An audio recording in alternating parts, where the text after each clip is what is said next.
Et j'en parlais avec Robinho d'un métier qu'on adore tous, et moi j'adore, en tout cas moi c'est DJ, parce que oui, il existe une journée mondiale de DJ, c'était lundi, l'occasion de célébrer à ceux qui font danser la nuit, les clubs, les festivals et même temps la radio.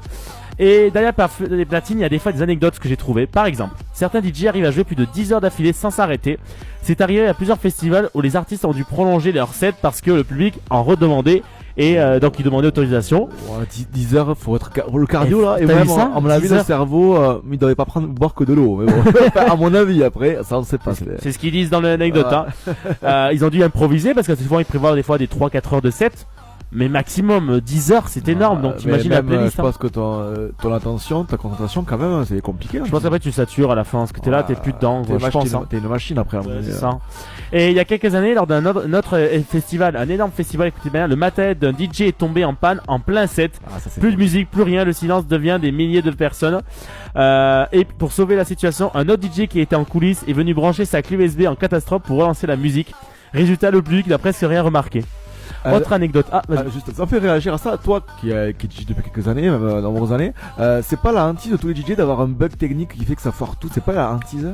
En fait, c'est surtout de se dire, tant que ça arrive pas, on s'en rend pas compte des fois. Ouais.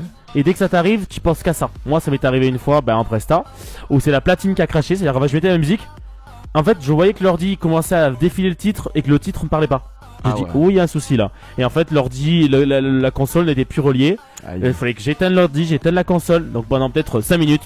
Ouais, tu te sens seul au monde, quoi, c'est ça. Ça faisait ça. Donc quand t'as des gens qui dansent sur un bon David Guetta et t'es là. Alors excusez-moi. En plus, des fois, t'es obligé de couper le micro. Enfin, tout est relié, donc t'es obligé de tout éteindre et tout. T'es là, mais ils me disent, il se passe pas. Là, le matos, il m'a lâché. En étant toujours un peu à l'affût de vos réactions et tout. Camille qui nous a fait un petit coucou sur Messenger, elle nous dit je suis content d'apprendre un peu plus sur ta passion parce que tu nous en parles pas souvent, genre c'est pas non plus parce que je suis animateur là, donc j'ai pas envie de toujours dévaler ma passion de DJ. Là c'est vrai qu'aujourd'hui c'est l'occasion.